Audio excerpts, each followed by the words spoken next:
Hello guys, आपका अपने YouTube channel central education 247 में स्वागत है। हम आशा करते हैं कि आप स्वस्थ होंगे और दुरुस्त होंगे।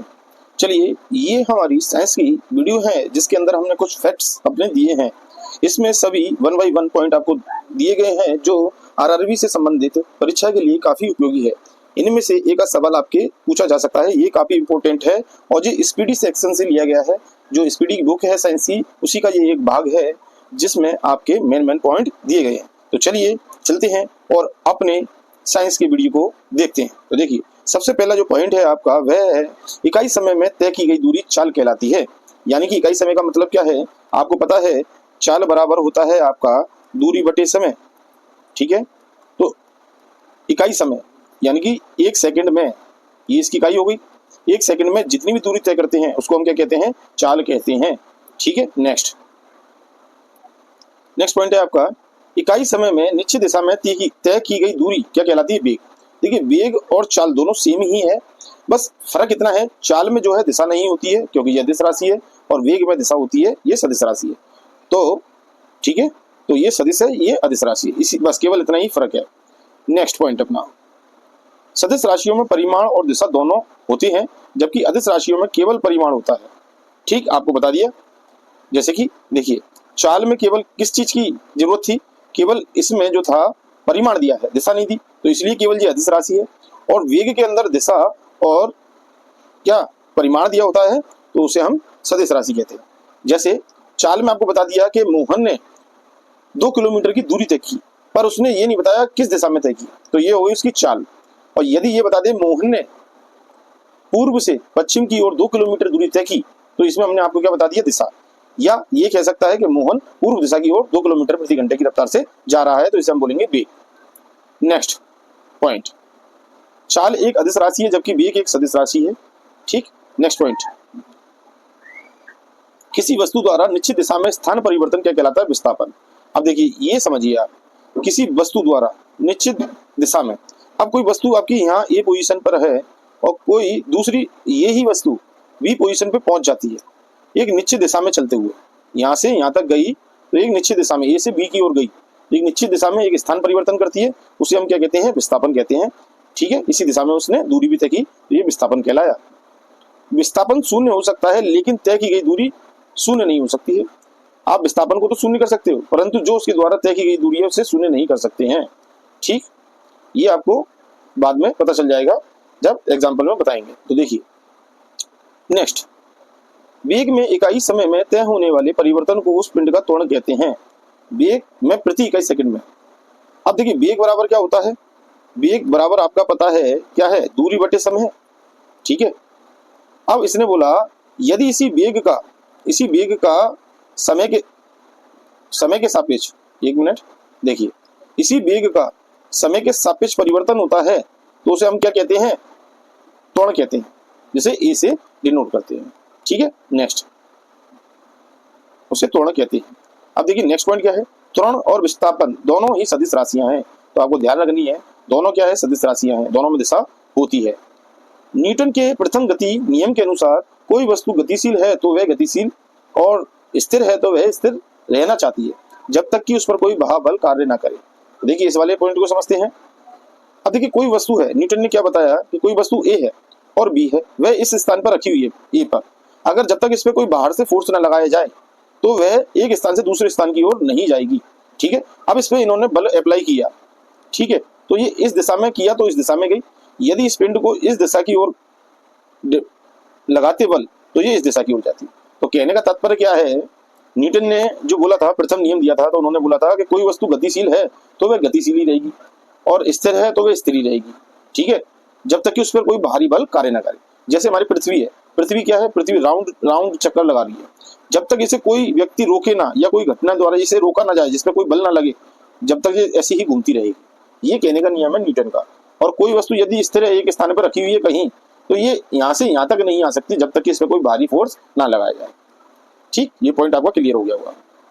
अब देखिए, नेक्स्ट पॉइंट, विराम के जड़त्व के कारण रुकी हुई गाड़ी को अस्कमात चलने से यात्री पीछे की ओर झुक जाता है। देखिए, विराम में यदि कोई वस्तु विराम में यदि जैसे कोई मनुष्य है जो गाड़ी के अंदर सफर कर रहा है और वह ये तो विराम अवस्था में बैठा हुआ है, पर जैसे ही अचानक ये गाड़ी आगे की तरफ चलती है तो ये पीछे की तरफ इनको धक्का लगता है। क्यों? विराम के जड़त्व के कारण, क्योंकि जो इनका जड़त्व है विराम अवस्था में है, जब ये गाड़ी एकदम चली इसके तो जड़त्व आगे की ओर जा रहा है पर इनका नहीं, इसीलिए ये पीछे की ओर, क्रिया प्रतिक्रिया का नियम भी है न्यूटन का, इसी तरीके से लगता है, जब ये आगे की तरफ तो ये पीछे की तरफ ढकेले जाएंगे। ठीक है, चलिए नेक्स्ट, गति के जड़त्व के कारण चलती हुई गाड़ी को अचानक रुकने पर यात्री आगे की ओर झुक जाता है। देखिए, अब कोई गाड़ी है आपकी जो ए पॉइंट से बी पॉइंट की ओर जा रही है, मूव कर रही है, ठीक है।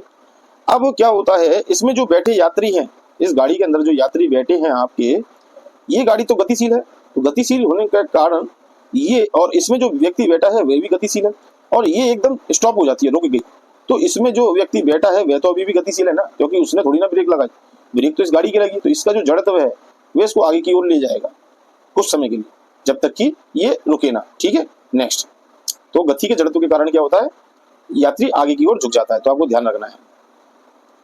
विराम के जड़त्व के कारण डंडे से प्रहार करने पर कोट की धूल झड़ जाती है।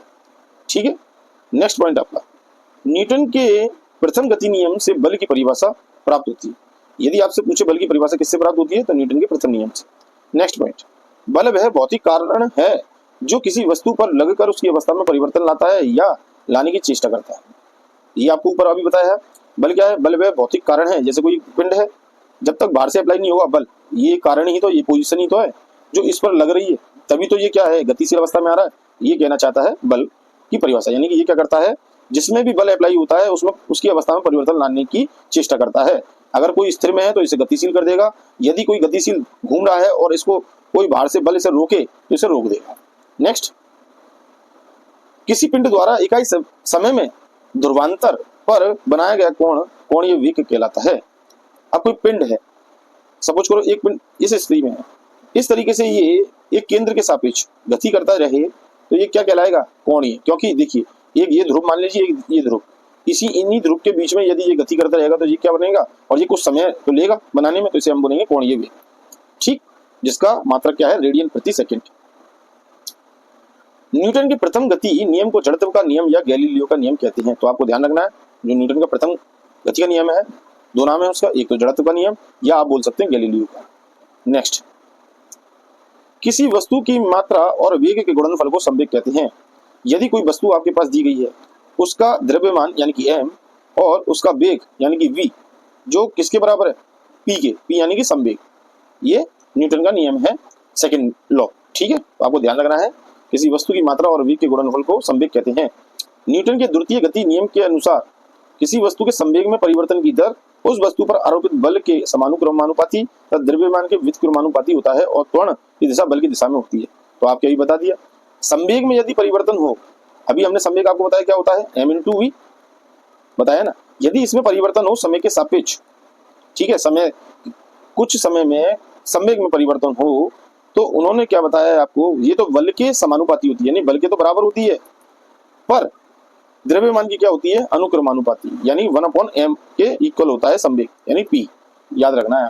ठीक है, नेक्स्ट, न्यूटन के द्वितीय गति नियम से बल का व्यंजक प्राप्त होता है। अगर आपसे पूछे बल का व्यंजक किससे प्राप्त होता है, तो न्यूटन के गति के द्वितीय नियम से व्यंजक प्राप्त होगा, आपको एक समीकरण प्राप्त हो जाएगा। नेक्स्ट, यदि कोई बल किसी वस्तु पर बहुत ही कम समय तक कार्यरत रहे तो बल और समय के गुणनफल को उस वस्तु का आवेग कहते हैं। तो आपने समझा, किसी वस्तु पर कोई भी बल बहुत कम समय तक लगा रहे तो वह बल और समय के गुणनफल, जो बल यानी कि F और जो आपका समय है यानी कि T का जो गुणनफल है वह आवेग के बराबर होगा। ठीक है, तो आपको ध्यान रखना है, आवेग बराबर क्या होता है, F × T। ठीक है, नेक्स्ट देखिए, नेक्स्ट पॉइंट, जिस बल का परिणामी शून्य नहीं होता उसे असंतुलित बल कहते हैं। कहने का मतलब, कोई बल अभी किसी वस्तु पर अप्लाई हो रहा है और वह शून्य नहीं है, तो वह कौन सा बल कहलाएगा, असंतुलित बल। ठीक है, नेक्स्ट पॉइंट, न्यूटन के तृतीय गति नियम के अनुसार प्रत्येक क्रिया के बराबर परंतु विपरीत दिशा में प्रतिक्रिया होती है। कहने का तात्पर्य क्या है, यदि आप किसी, जैसे कि आप देखिए कोई व्यक्ति है, ठीक है, एक मिनट देखिए, कोई व्यक्ति है सड़क पर चल रहा है, ठीक है, तो ये आगे की तरफ चल रहा है, F फोर्स लगा रहा है, तो ये सड़क इस व्यक्ति के ऊपर जो अप्लाई करेगी फोर्स, ठीक है, तो ये पीछे की ओर लगाएगी, तो जिसे हम प्रतिक्रिया बल कह सकते हैं आर। आर प्रतिक्रिया बल पीछे की ओर लगेगा सड़क द्वारा, और व्यक्ति द्वारा एफ आगे की तरफ लग रहा है, तो ये हुआ क्रिया प्रतिक्रिया का नियम। इसका एक उदाहरण और है आपका रॉकेट सिद्धांत, जिसमें रॉकेट देखिए, रॉकेट आगे की ऊपर की तरफ जाती है, तो पीछे की तरफ जो इसके द्वारा बल लगाया जाता है, ठीक है, आगे एफ ऊपर की ओर, पीछे की ओर आर प्रतिक्रिया नियम लगाया जाता है। तो ये रॉकेट भी क्या है, न्यूटन की गति के तृतीय नियम पर आधारित है, क्रिया प्रतिक्रिया के नियम पर। तो इसका ये एक उदाहरण है। ठीक, नेक्स्ट, संवेग संरक्षण के सिद्धांत के अनुसार, ठीक है, यदि कणों के किसी समूह पर कोई बल नहीं लग रहा हो तो उस निकाय का कुल संवेग जो है अपरिवर्तित रहेगा। कहने का मतलब, यदि संवेग संरक्षण का नियम क्या कहता है कि जैसे कोई पदार्थ है, कई कणों से मिलकर बना, छोटे छोटे सूक्ष्म, ठीक है, उन समूहों पर यदि कोई बाह्य बल नहीं लग रहा, किसी पे भी नहीं लग रहा, ठीक है, तो उस निकाय का कुल संवेग क्या हुआ, अपरिवर्तित होगा। अपरिवर्तित का मतलब उसमें कोई संवेग होगा ही नहीं। ठीक है, नेक्स्ट, अभिकेंद्री बल जिसे बोलते हैं सेंटीपिटल फोर्स, वस्तु की वृत्ताकार मार्ग पर चलती है तो उस पर बल वृत्त के केंद्र की ओर लगता है। तो देखिए, कोई पिंड है जो वृत्ताकार अवस्था में गति कर रहा है, तो इस पिंड द्वारा वृत्त के केंद्र पर लगने वाला बल जो है वह क्या है, अभिकेंद्रीय बल कहलाता है। नेक्स्ट, अपकेंद्रीय बल, सेंट्रीफ्यूगल फोर्स, प्रतिक्रिया बल वृत्ताकार पथ पर चलमान वस्तु द्वारा अन्य वस्तु पर लगाया जाता है। क्या है, देखिए, अपकेंद्रीय जो बल है उसमें प्रतिक्रिया बल वृत्ताकार पथ पर चलमान वस्तु द्वारा अन्य वस्तु पर लगाया जाता है। तो देखिए कैसे, यदि आपका कोई वृत्ताकार अवस्था है तो इसमें ये केंद्र द्वारा इस पर लगा बल अपकेंद्रीय बल कहलाता है। ये तो इस पे अभिकेंद्र की तरफ लगा रहा है, पर इसके द्वारा लगाया गया बल अन्य कणों पर, तो वह सेंट्रीफ्यूगल फोर्स है। ये इसका नियम आपके जो कपड़े धोने की मशीन है उसमें रहता है। उसमें क्या है, आप कपड़े रख देते हैं, ठीक है, तो ये कपड़े जब इस तरीके से घूमती है मशीन, तो कपड़ों से जो पानी है वह सतह की ओर निकलने की कोशिश करता है, ठीक है, घूमते हुए, तभी तो कपड़े सूखते हैं, और अपकेंद्रीय बल के द्वारा ये बाहर निकल जाता है पानी इसका। ठीक है, तो नेक्स्ट, पृथ्वी का सूर्य के चारों ओर घूमना तथा इलेक्ट्रॉन के नाभिक के चारों ओर घूमना अपकेंद्रीय बल का एक उदाहरण है। तो अभिकेंद्रीय बल का कौन सा उदाहरण है एक आपका, जब पृथ्वी सूर्य का चक्कर लगा रही हो, ठीक है, सूर्य है ये और पृथ्वी चक्कर लगा रही है, या कोई इलेक्ट्रॉन नाभिक के अंदर गति कर रहा है अपनी कक्ष पर, तो ये दोनों ही गति क्या है, अभिकेंद्रीय बल, यानी कि केंद्र की ओर लगने वाला बल अभिकेंद्रीय बल कहलाता है। कपड़े सुखाने वाली मशीन तथा दूध से मक्खन निकालने वाली मशीन अब केंद्रीय बल के क्या है, सिद्धांत पर कार्य करती है। तो मैंने अभी आपको बताया केंद्रीय बल का जो उदाहरण है, एक कपड़े सुखाने वाली मशीन है और दूध से मक्खन निकालने वाली मशीन, दोनों क्या है, केंद्रीय बल पर कार्यरत है। नेक्स्ट पॉइंट, बल द्वारा एक पिंड को एक अक्ष से परितः घूमने की प्रवृत्ति को क्या कहते हैं, बल आघूर्ण कहते हैं। देखिए, यदि कोई पिंड है जो इस तरीके से अप्लाई हो रहा है और बल द्वारा, तो देखिए बल इसका F इस पोजीशन में है इस तरफ, तो इसके द्वारा जो लंबवत फोर्स लग रहा है, तो इन दोनों की जो वैल्यू है, इन दोनों का मल्टीप्लाई आपका बल आघूर्ण कहलाता है। ठीक है, इसी को हम बल आघूर्ण कहते हैं, अक्ष के परितः घूमना। ठीक, नेक्स्ट, बल आघूर्ण क्या है, एक सदिश राशि है और इसका मात्रक क्या है, न्यूटन मीटर है। बल आघूर्ण क्या है, सदिश राशि, इसका मात्रक आपको बता दिया, न्यूटन मीटर है। नेक्स्ट पॉइंट, किसी पिंड का भार वह बल है जिससे पृथ्वी उसे अपने केंद्र की ओर खींचती है।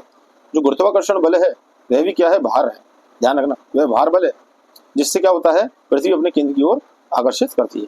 चलिए, जब बल द्वारा किसी वस्तु में विस्थापन उत्पन्न किया जाता है तो इसे कार्य होना समझा जाता है। अब देखिए कैसे, कोई वस्तु है आपकी इस दिशा में है और इस पर जब बल अप्लाई करते हैं और ये इस दिशा में आ गई, तो इसके द्वारा कुछ कार्य किया गया, किसके द्वारा, बल के द्वारा इस पिंड पर। ठीक है, तो हम उसे क्या कहते हैं, कार्य होना मानते हैं। कार्य बराबर होता है F इंटू एस। F बल को प्रदर्शित करता है, S बल की दिशा में विस्थापन, तो इसे कार्य कहते हैं। नेक्स्ट, कार्य करने की जो दर है वह शक्ति कहलाती है, जबकि कार्य करने की क्षमता है उसे ऊर्जा कहते हैं। ठीक है, नेक्स्ट, कार्य और ऊर्जा का मात्रक क्या है, जूल है, जबकि शक्ति का मात्रक वॉट है। तो आपको ध्यान रखना है, शक्ति का मात्रक क्या है, वॉट है, और कार्य और जूल का मात्रक, दोनों का मात्रक क्या है, जूल है। कार्य और ऊर्जा का मात्रक जूल है। ठीक है, नेक्स्ट, ऊंचाई पर स्थित वस्तु स्प्रिंग कोमा बांध बनाकर रोके गए जल आदि में स्थित ऊर्जा उत्पन्न होती है। अब ऊंचाई पर कोई वस्तु स्प्रिंग है, ठीक है, स्प्रिंग बांध बनाकर रोके गए जल आदि में स्थित ऊर्जा होती है। ठीक है, तो नेक्स्ट पॉइंट, घड़ी की चाबी में संचित ऊर्जा क्या कहलाती है, वह स्थितिज ऊर्जा कहलाती है। घड़ी में संचित ऊर्जा, नेक्स्ट, ऊर्जा संरक्षण के नियम। ऊर्जा ना तो उत्पन्न की जा सकती है और ना ही नष्ट की जा सकती है, सबसे ज्यादा पूछे जाने वाला प्रश्न है। ऊर्जा ना तो उत्पन्न की जा सकती है और ना ही नष्ट की जाती है, ये किसका सिद्धांत है? तो आप बताओगे ऊर्जा संरक्षण का सिद्धांत है। एक अश्व शक्ति HP 746 वॉट के बराबर होती है। कितने वॉट के? 746 वॉट। 1 HP, आपको ध्यान रखना है 1 HP equal to 746 watt. Next, वह न्यूनतम वेग जिसमें प्रक्षेपित करने पर कोई पिंड पृथ्वी के गुरुत्वीय क्षेत्र से बाहर निकल जाए उसे पलायन वेग कहते हैं। कोई भी पिंड यदि जिस पर आप कोई फोर्स लगाएं और उसके बाद वह हमारे वातावरण से ही बाहर निकल जाए, यानी कि अंतरिक्ष की ओर परिवर्तित हो, रॉकेट भी इसी वेग पर भेजी जाती है जिसे हम पलायन वेग कहते हैं। ठीक है, ये कहलाता है। चंद्रमा का G का मान पृथ्वी के G के मान के 1/6 गुणा होता है। कहने का तात्पर्य क्या है? चंद्रमा पर जो G का वैल्यू है वो पृथ्वी के G के 1/6 गुना होता है, 1/6 भाग होता है। ठीक है, नेक्स्ट पॉइंट। अब देखिए, पृथ्वी के लिए पलायन वेग का मान जो है वो 11.2 किलोमीटर प्रति सेकंड होता है। ठीक है, जबकि सौर मंडल के लिए पलायन वेग जो है 42 किलोमीटर प्रति सेकंड होता है तथा चंद्रमा के लिए 2.4 किलोमीटर प्रति सेकंड होता है। तो पलायन वेग, अगर पृथ्वी से आपको बाहर निकलना है तो 11.2 किलोमीटर की रफ्तार रखनी पड़ेगी आपको। यदि आपको सौर मंडल से बाहर निकलना है तो 42 किलोमीटर प्रति सेकंड, और यदि चंद्रमा से आपको निकलना है तो 2.4 किलोमीटर प्रति सेकंड की रफ्तार रखनी पड़ेगी। तो ये तीनों वेग आप याद रख लीजिए। नेक्स्ट, भू स्थिर उपग्रह का गुणनकाल 24 घंटे के तुल्य होता है। ठीक है, तथा वह पृथ्वी के सापेक्ष स्थिर दिखाई देता है। अब देखिए, कोई उपग्रह है भू स्थिर पर है तो वह 24 घंटे के तुल्य के गुणनकाल के बराबर ही होता है। जितना समय 24 घंटे में पृथ्वी को लगता है उतना ही इसको लगता है, तथा वह पृथ्वी के सापेक्ष स्थिर दिखाई देता है, चलता हुआ नहीं दिखेगा। ठीक है, क्योंकि देखिए पृथ्वी यदि इस तरीके से गति कर रही है और इसी में आपके प्रक्षेपित किया जाए क्या उपग्रह सैटेलाइट, तो देखिए पृथ्वी भी इधर घूम रही है, ये भी इधर ही घूम रहा है, तो दोनों एक जैसे लगेंगे तो स्थिर दिखेंगे दोनों।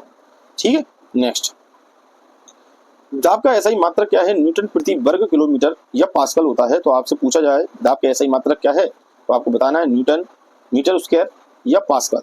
ठीक है, वर्ग मीटर का हो या मीटर स्क्वायर का हो, एक ही बात है।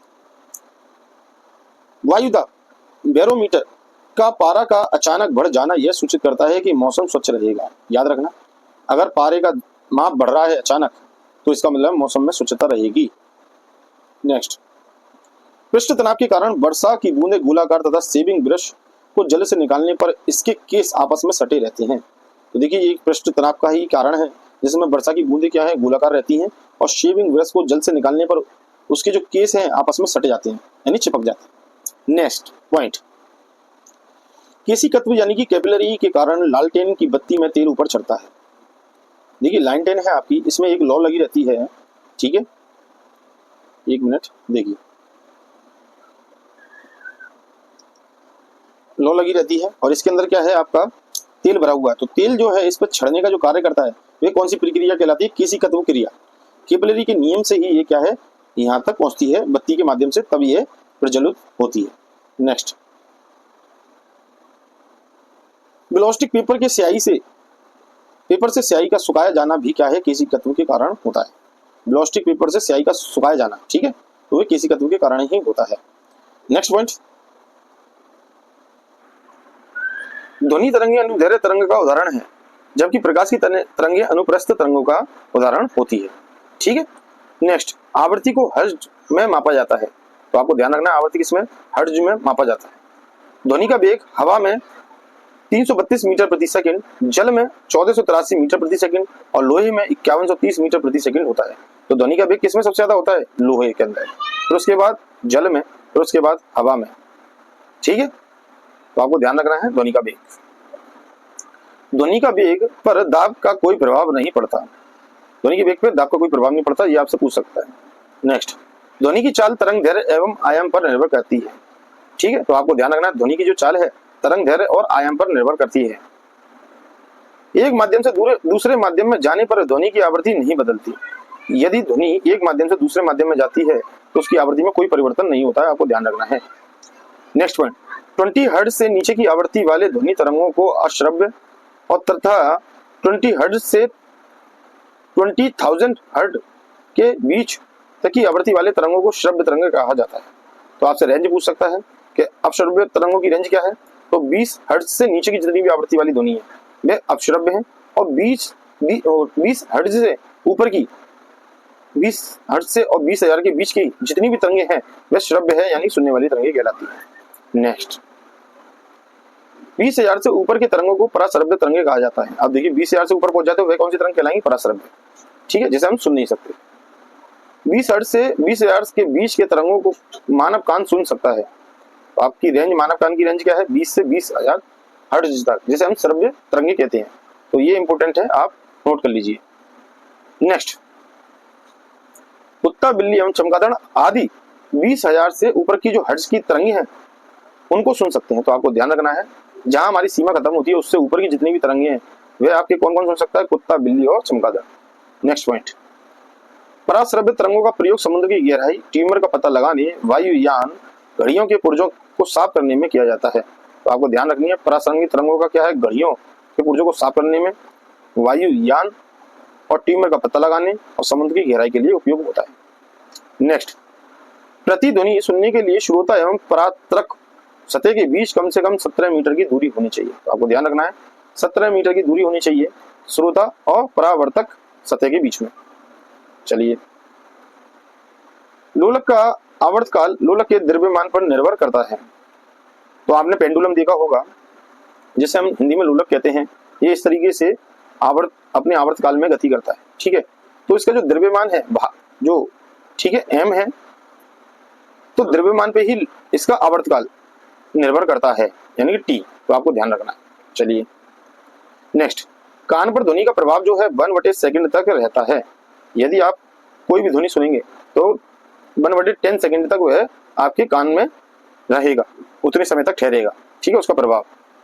अब CP माइनस CB जो होता है R, यानी कि ये मेयर का सूत्र कहलाता है। तो आपको ध्यान रखना है, CP माइनस CB बराबर R मेयर का सूत्र कहलाता है। तो यहाँ तक कि हमारी वीडियो में जो तथ्य आपको बताए गए हैं साइंस के, ये काफी इंपॉर्टेंट है, और हमारे ये तथ्य आपको पसंद आए हो तो इन्हें शेयर, लाइक और सब्सक्राइब करें। हमारे चैनल को ग्रोथ करने के लिए हमारे चैनल को सब्सक्राइब करें, जिससे हम आपको नेक्स्ट वीडियो अपलोड करने के लिए प्रेरित रहें।